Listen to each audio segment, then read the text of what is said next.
The excitement is in the air. Today was the day. Wesleyan versus Brown.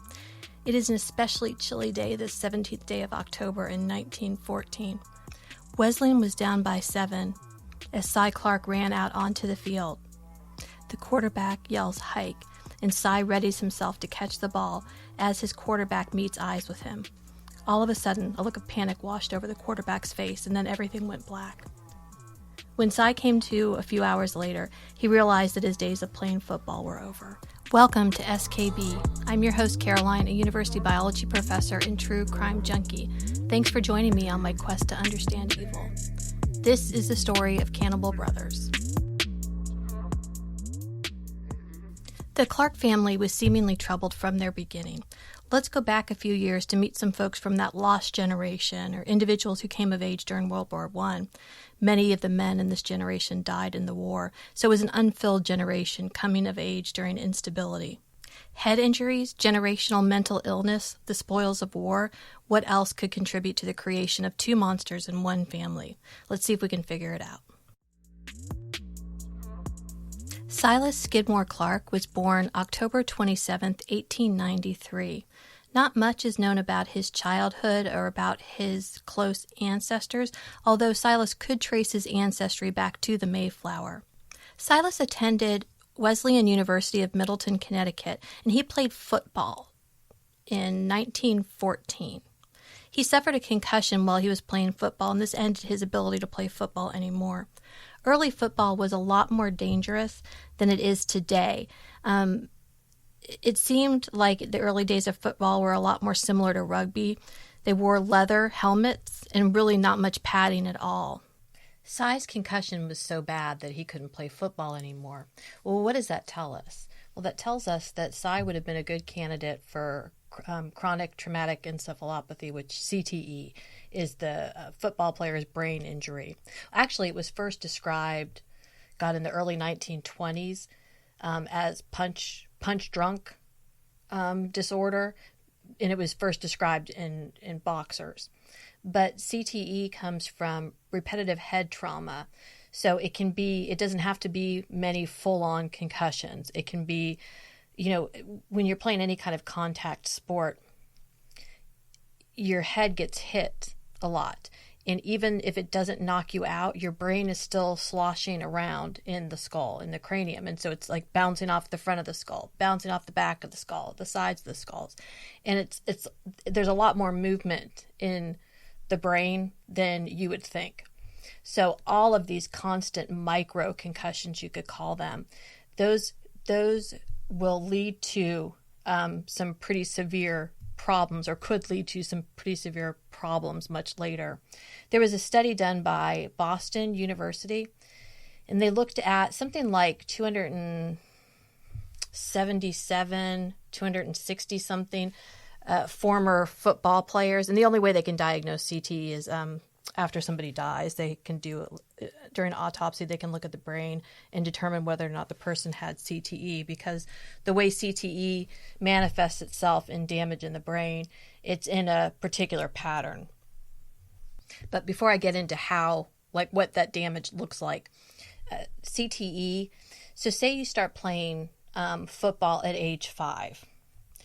You have 10 times the risk of developing CTE than if you start playing football at, say, 14, or any of these contact sports, boxing, hockey. Those are the three biggies. Football, boxing, and hockey are the ones that are most correlated with chronic traumatic encephalopathy. So if you start at 14, you have 10 times less risk of developing CTE than, say, you start playing football at 5. Well, in order to become a professional football player, I know there are a few professional football players out there, and there's a few professional basketball players out there who didn't really play at high school at all. They didn't start playing that sport until college, but that's pretty rare.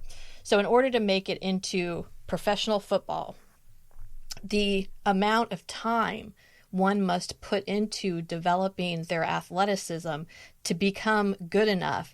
People have natural athletic talent, but to be good enough to play in the NFL you really have to have not only that natural talent, but you also have to work really hard at it. I would imagine. I've never been in the NFL, but I would imagine that you would have to work pretty hard at it. So if you start playing football at a young age, you're getting these, even if you're not playing tackle football, kids still fall and hit their heads, or they'll bash into each other, blocking each other, and that can cause little micro concussions within the brain.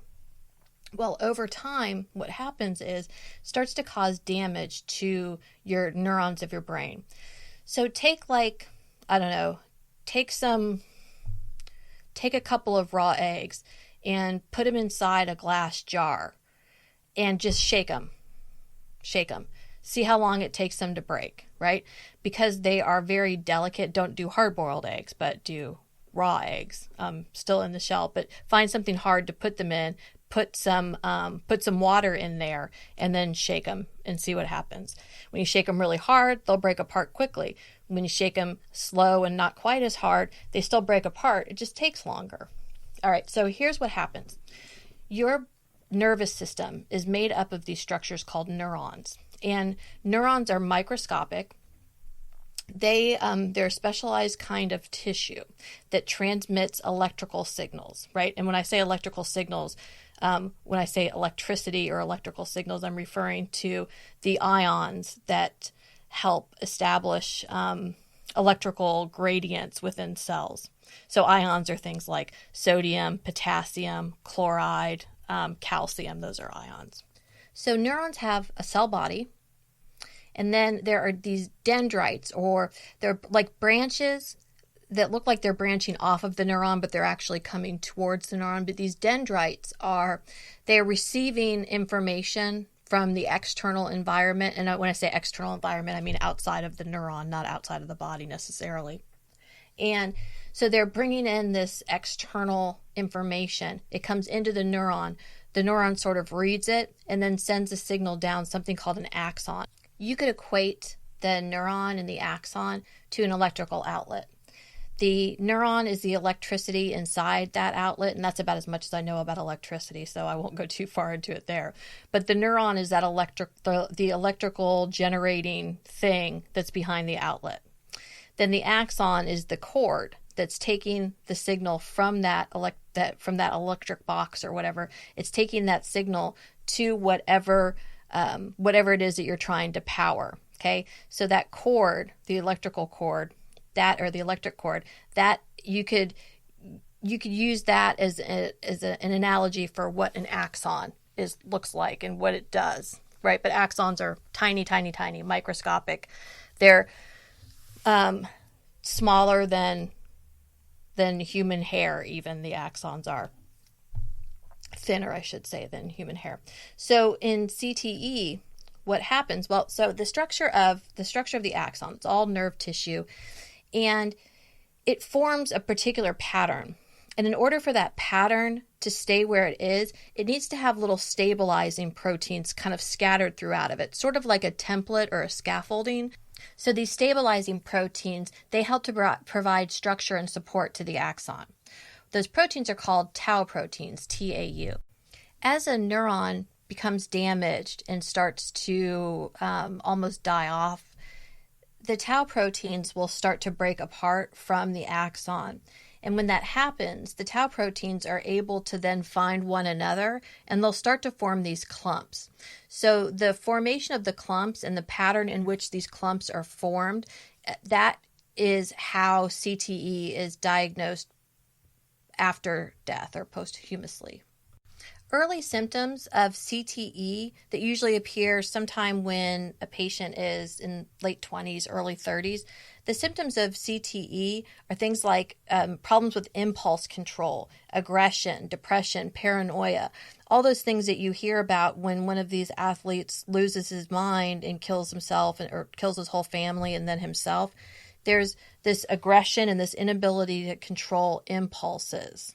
So that's problematic.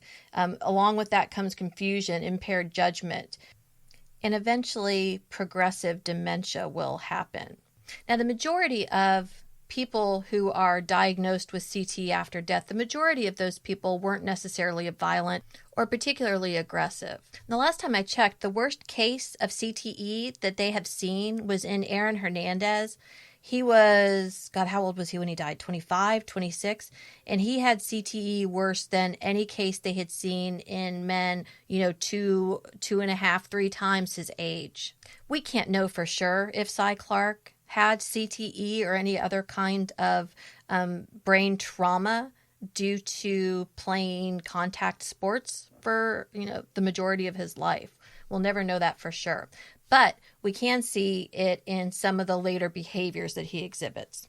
But before we get to who Cy Clark was, let's take a quick break here to hear from some of this week's sponsors.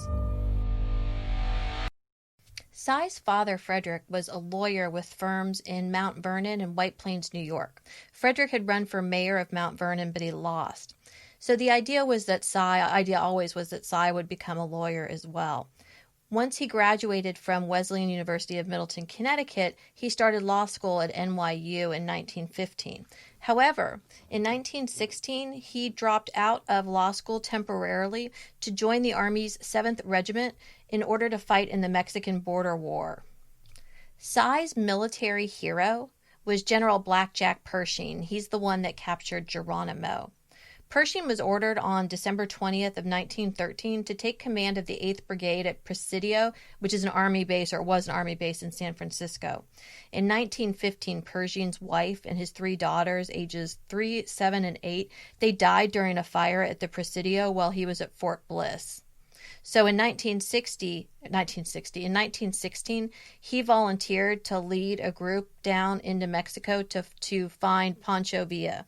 So Pancho Villa, he was a Mexican revolutionary that had attacked the border town of Columbus, New Mexico, killing 18 citizens. So Pershing assembled 10,000 men, and he went into northern Mexico to find Pancho Villa, but they were not successful because Villa had been hiding in a cave, letting his troops fight in his name. Cy Clark was part of Pershing's troop and was there as the U.S. troops fought battles 350 miles into Mexico.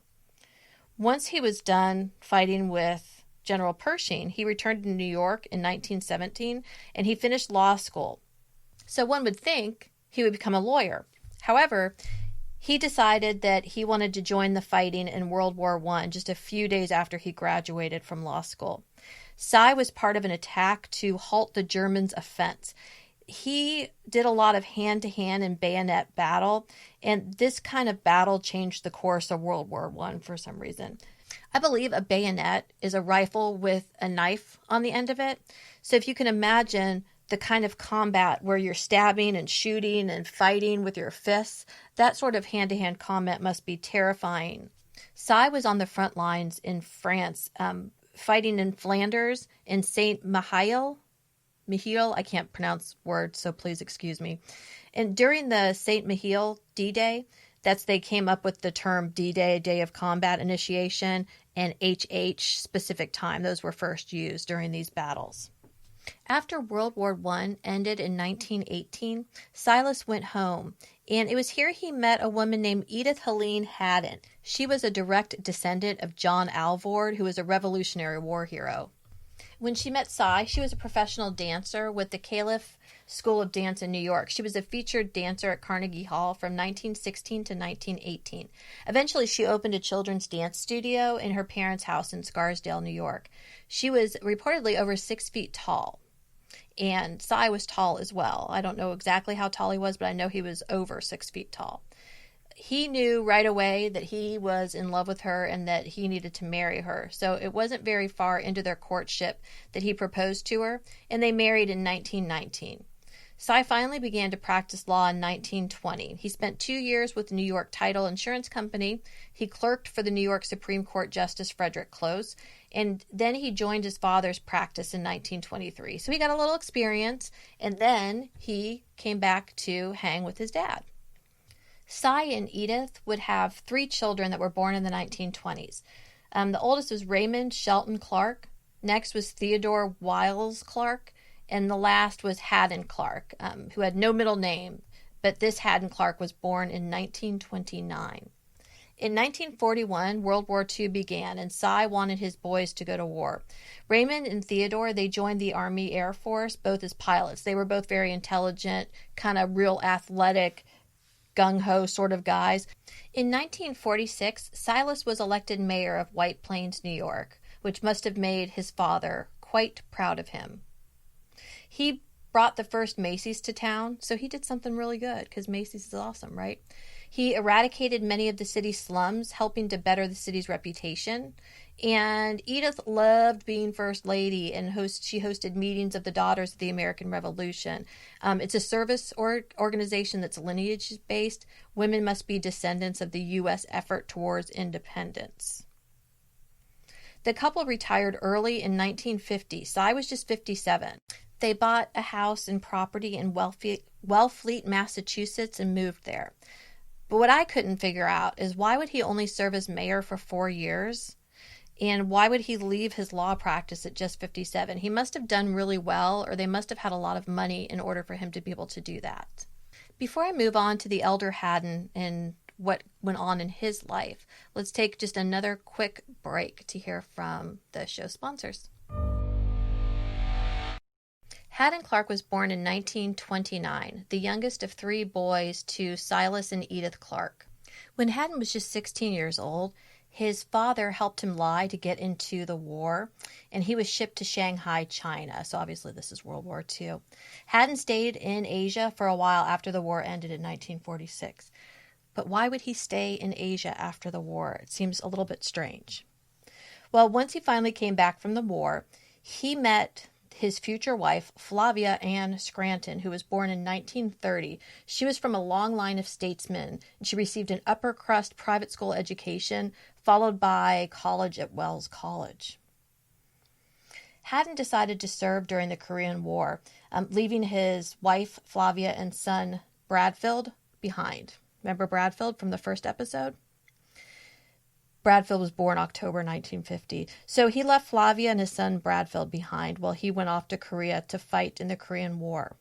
The Korean War lasted from June 25, 1950 to July 27, 1953. Anyone who has been in a combat situation, or really any type of war situation, runs a much higher risk of developing PTSD than your average non-combat scene person.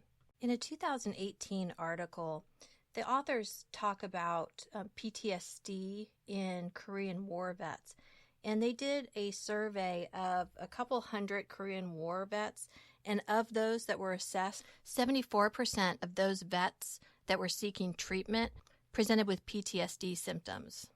Other studies estimate that the percentages of Korean War vets with PTSD are anywhere between 26 and 33%. PTSD is not an acute illness that presents immediately following a traumatic event. Instead, PTSD has gradual, escalating effects on the psychological and physical health of the affected individual. PTSD causes changes in the gray matter of the limbic system, hyperarousal of the sympathetic division of the autonomic nervous system, dysregulation of cortisol, and shortening of telomeres. PTSD should be thought of as a normal reaction to an abnormal situation. So here's a little something for you folks who are interested in the scientific basis of PTSD. Well, here's what the impact of post-traumatic stress disorder has on the brain. First, it causes an increased activity in a structure called the amygdala. The amygdala is responsible for processing emotions such as fear, anger, and pleasure. It's also in charge of cataloging and filing away memories. Where the memory is stored depends upon the magnitude of the emotional response that accompanied that memory. So if it's a traumatic memory, then that memory is going to be huge. It's going to be of a higher magnitude, and it will then be filed away and cataloged and called back on very regularly. The amygdala is also critical for our fear response or fight or flight response. And it's the first structure that will activate to a potential danger. And it activates in response to something you might see, something you hear, something you smell. These all can trigger a fight or flight response from the amygdala. When the amygdala is activated, and in PTSD, the amygdala, like I said, is increased in volume and it's hyperactivated. So the amygdala will signal another structure called the hypothalamus.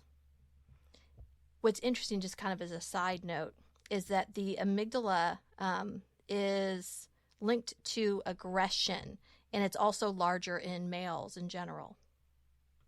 PTSD also decreases the volume of structures called the hippocampus. The hippocampus is involved in the formation of new memories, and it's actually the first structure that's affected in Alzheimer's patients.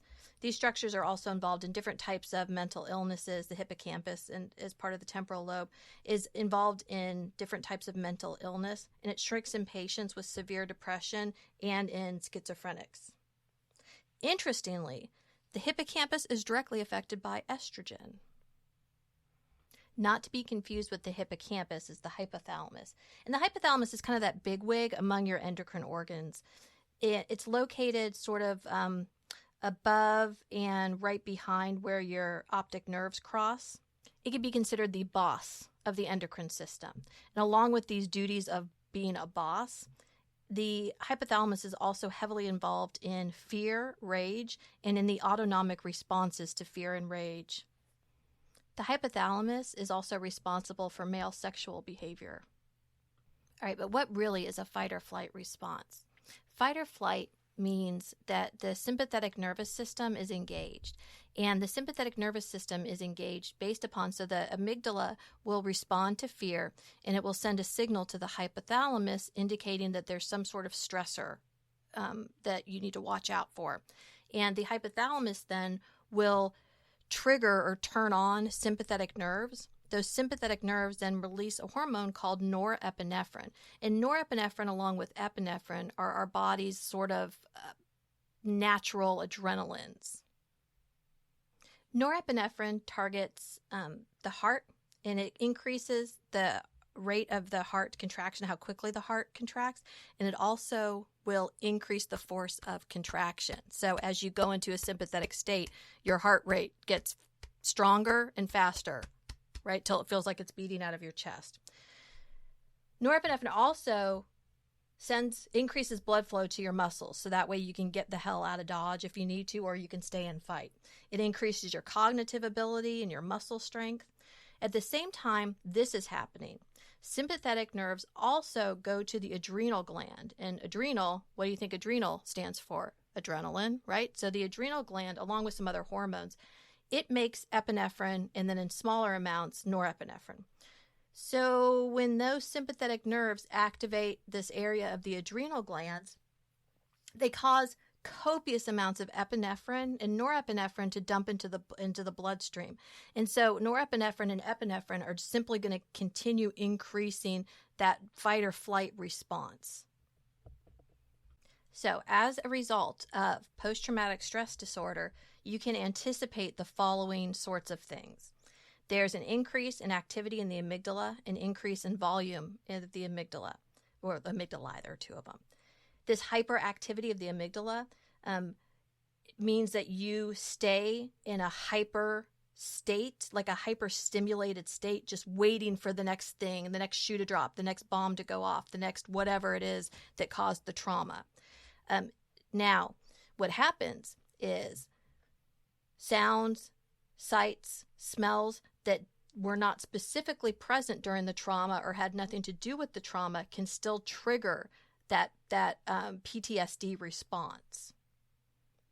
So at the same time all of this is happening, you get a decreased volume of the gray matter of the hippocampus, right? And so the hippocampus is important for helping with the storage of memories. And you get, when the decrease in a volume of the hippocampus, you're going to see a decrease in the ability to effectively respond to new threats and a decrease in the ability to form new, more positive memories. So the amygdala is on hyper speed, right? It's waiting to fire at any moment. Now the hippocampus is dulled. It's gotten smaller. It's decreased in size. So you get stuck in this sort of not being able to respond to a new threat, a new experience as quickly or effectively as you may have once been able to. PTSD also leads to a decreased volume of the gray matter of the ventromedial prefrontal cortex, which results in a decrease in the ability to regulate emotional responses to fear. You get a constant hyperarousal of the sympathetic division of the autonomic nervous system, which means your body's in a constant state of fight or flight. So I've got some mild PTSD, and if somebody comes at me, even if I see them coming, if they move directions really quickly, or if a sound happens out like behind me, even if it happens in front of me, I jump, right? So I love haunted houses because the goblins and ghoulies will chase me around because I jump and scream like a maniac. Not that PTSD makes you a maniac, but I scream and jump around like a maniac. Finally, in PTSD, you get dysregulation of the hypothalamic pituitary adrenal axis. So this is this pathway which causes the release of a stress hormone called cortisol. So you've got epinephrine, you've got norepinephrine, you've got cortisol all just cruising through your body and really keeping your body in a state of hyperarousal. Having PTSD does not make you a wife beater. However, they found that there is a in an article that was published in 2014, it was titled High Risk of Military Domestic Violence on the Home Front. They stated that 21% of domestic violence is attributed to combat vets with PTSD, and that 80% of the vets diagnosed with PTSD reported engaging in at least one act of violence in the year prior to the time of the assessment. In a recent article in 2017, it was published in the journal Aggression and Violent Behavior. The authors state that within the first year following a soldier's return, 48% of combat vets with PTSD reported engaging in physical aggression, with 20% having engaged in severe violence. So why am I telling you all this? Because if the elder Haddon was in Korea and was exposed to combat, or even you don't even have to be directly exposed to combat, what is the likelihood of him having PTSD and bringing that back to the States, to his wife Flavia and his son Bradfield, and then his eventual other children? The elder Haddon returned from Korea, and he earned an MBA and also a PhD in chemistry from Rensselaer Polytech. Over the course of the next 7 years or so after Haddon returned from Korea, the couple Flavia and Haddon had 3 more children. Haddon Irving Clark was born in 1952. Jeffrey Scranton Clark was born in 1955. And Allison Clark was born in 1959.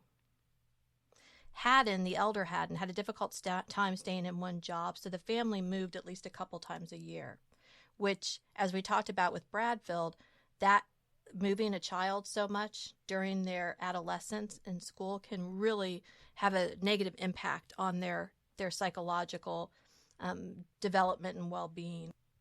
The elder Haddon had a lot of difficulties just all around. When he would get upset, he'd go hide in the garden shed. The elder Haddon was really pretty intelligent. He improved cling wrap for a petroleum company, and he improved fire retardants and carpeting for Celanese, but he made no royalties off of it. He and Flavia were alcoholics, and they would fight loudly and often resort to physical fights. In the first episode, I talked about Bradfield Clark and the murder of Trish Mack. We're going to come back to Haddon Irving Clark in a little while, but before we go on to Haddon, we're going to talk about, to the younger Haddon, we're going to talk about Jeffrey, the third son. Jeffrey was born in 1955. He, of the 3 boys, was considered the intellectual one, because, of course, who would count a female as being one of the intellectual? So Jeffrey was the smart one, and Bradfield and Haddon were interested in sports. When Jeff was a kid, he and Haddon had been out riding bicycles, and Haddon crashed into him on purpose. Jeff landed on his head. Haddon went home and told, and we're going to talk a lot more about Haddon, most of the series here. I think it's going to be like 6, 7, 8 parts. Most of that's going to be about Haddon. So when the 2 of them were out riding bikes, Haddon knocked Jeff off of his bike on purpose Jeff landed on his head. Of course, he wasn't wearing a helmet. Haddon went home and told his mother not to worry because the bike was fine. Jeff grew up in this house of violent alcoholics where he experienced domestic violence on a regular basis.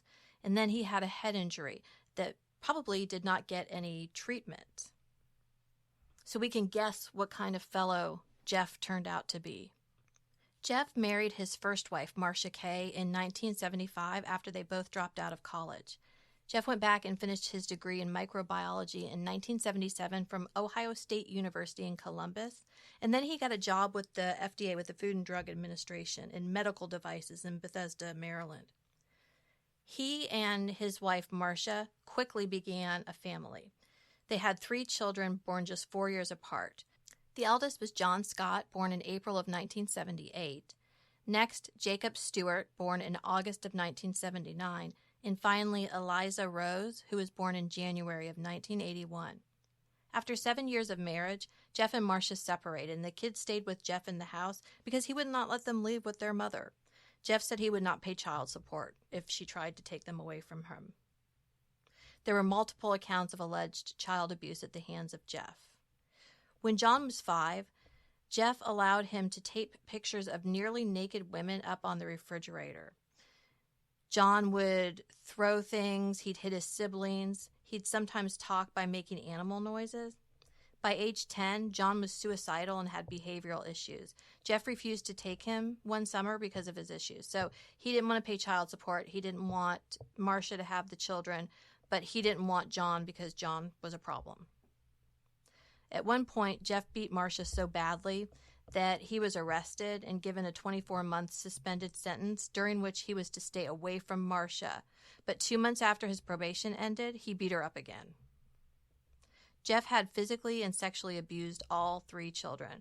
The children were not allowed to see or speak to or to be spoken to about their great-grandmother Edith.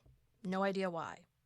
And Jeff was diagnosed with manic depression, with substance abuse of marijuana. Apparently he would smoke around the children, like in his car, that sort of thing. Then in 1985, his older brother Haddon showed up at his door. And we're going to leave Jeff's story there. Reportedly, Allison was bothered by the amount of attention that her older brother Haddon received, and she ran away from home. She spent 12 months in a psychiatric ward, but eventually she left home and never looked back. When asked years later what it was like to grow up in the Clark household, she said she'd never had a family. So that paints a little bit of a picture of what life was like for the Clarks. The Clark household was no doubt a toxic and violent environment for these children to grow up in. According to the National Child Traumatic Stress Network, physical abuse can cause children to struggle with developing and maintaining friendships. They won't trust authority figures. They won't feel good about themselves or see themselves as worthy. They'll lose their fight or flight response. Studies show that children with childhood maltreatment exhibit changes in their brain, in the structure of their brain. And these changes have to do with regulation and the ability to accurately attribute thoughts or intentions to others, and with enhanced centrality in regions involved in internal emotional perception, self-referential thinking, and self-awareness. So let's stop and talk just for a minute about the rates of post-traumatic stress disorder from violence during your childhood. Well, sexual abuse victims, childhood sexual abuse victims, between 42 and 90% of them reportedly have PTSD. If you witness domestic violence, anywhere between 50 to 100% of children who witness domestic violence develop signs and symptoms of PTSD. And finally, children who underwent physical abuse as they grew up, 50% of those will suffer from PTSD. When children are exposed to trauma, one of the things that happens is there is dysregulation of the limbic hypothalamic pituitary adrenal axis. And what that means, we didn't really talk about this in detail earlier, but this pathway is triggered during a fight or flight response. So the hypothalamus will activate sympathetic nerves that then in turn will trigger the sympathetic nerves to release norepinephrine. Norepinephrine then is going to go to those various organs and places that we talked about earlier to help to further get that fight or flight response going. Now, the other thing that's going to happen is a hormone called corticotropin releasing hormone is going to be released from the hypothalamus. It's then going to go to the posterior pituitary gland where it triggers the release of another hormone. And that final hormone there is going to go to the adrenal gland. Now it's going to a different part of the adrenal glands, and it's going to stimulate the release of cortisol. Cortisol is the pesky stress hormone, but when it's activated, it holds on to fat, inflammation, these sorts of things. So having huge levels of cortisol running through your body are not great, mostly because of the systemic inflammation that it can cause. Living in a violent home, dripping in alcoholics, has got to lead to some amount of chronic stress. And chronic stress seems to lead to a decrease in serotonin levels in the medial prefrontal cortex, the amygdala, another area called the nucleus accumbens, and the lateral hypothalamus, which results in, this is interesting, learned helplessness. Low serotonin is also associated with suicidal and aggressive behavior in children. There are certain sensitivity periods that we go throughout development where we're particularly vulnerable to maltreatment. The hippocampus volume is most affected between ages 3 and 5 and 11 and 15. Another area called the inferior longitudinal fasciculus is most vulnerable between ages 7 and 9 and 11 and 15. And so you might be thinking, what the F is the inferior longitudinal fasciculus? Exactly. So it's involved in thought disorders, visual emotion, cognitive impairments, and other types of symptoms. The amygdala, the right amygdala in particular, it's most vulnerable between ages 9 and 13. So these early years are critical that your children are not exposed to violence, nor do they receive any violence.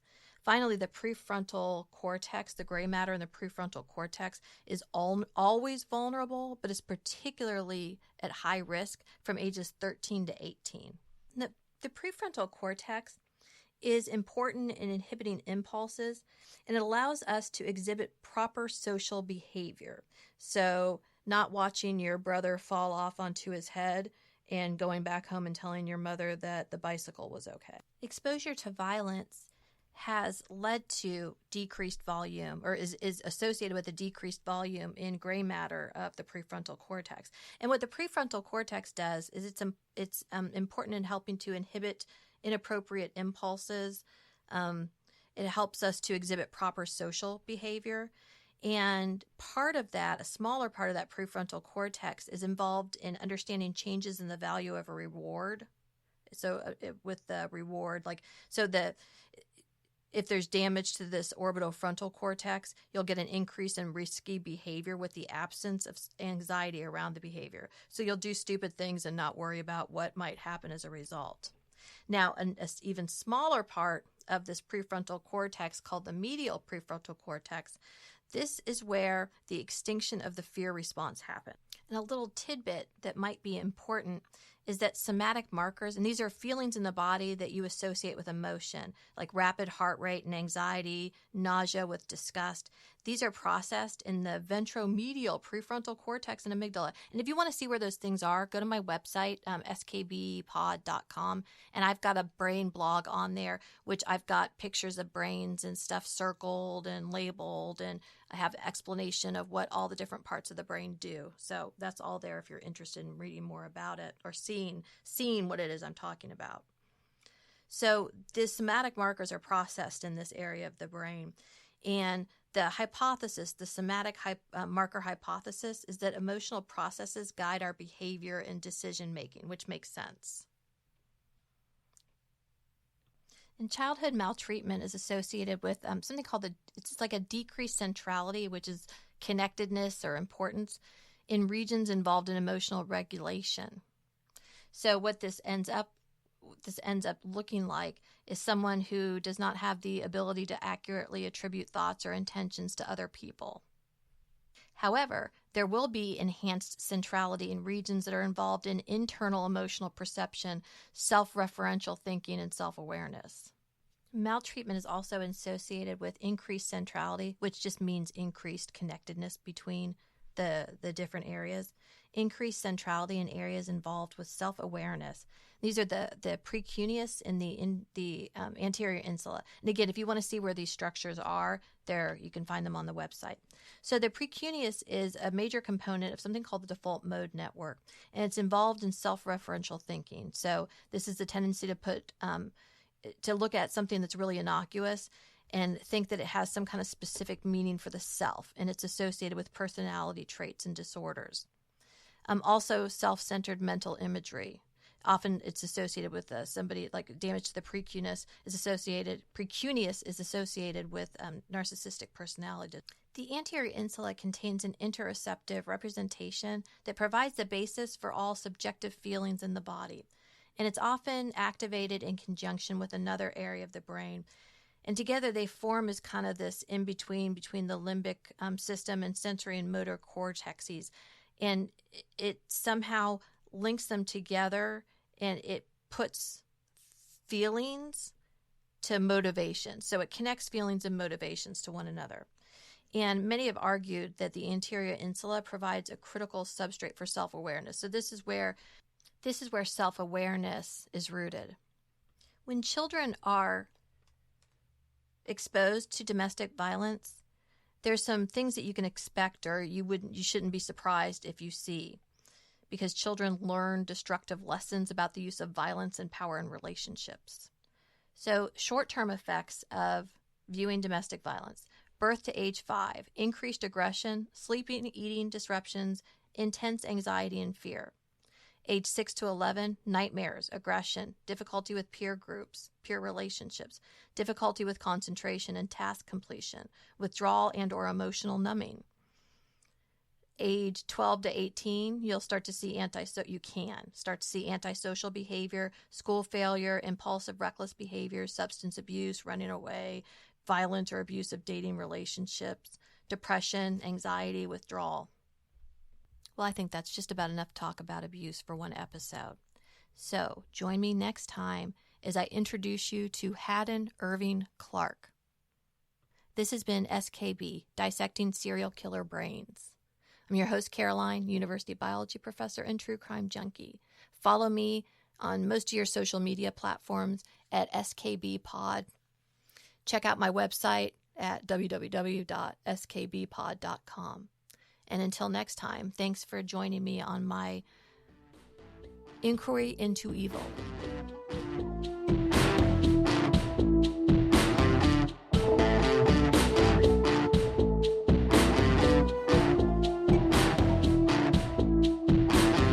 Why did I run? I should know better. It was dark and I was in love or whatever. It could have meant to be, it could be meant to be, it should be meant to be, just you and me. Why did I?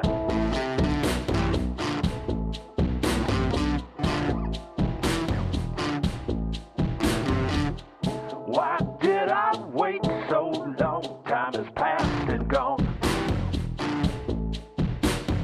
So much I'd say, has it been too long? It won't go away, it should go away. It doesn't go away, just you and me. Why did I?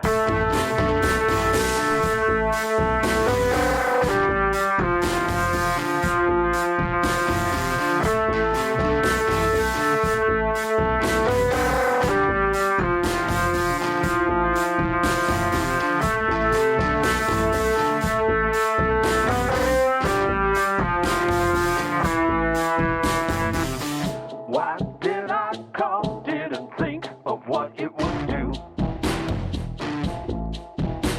A life, a heart can't beat, broken or wide.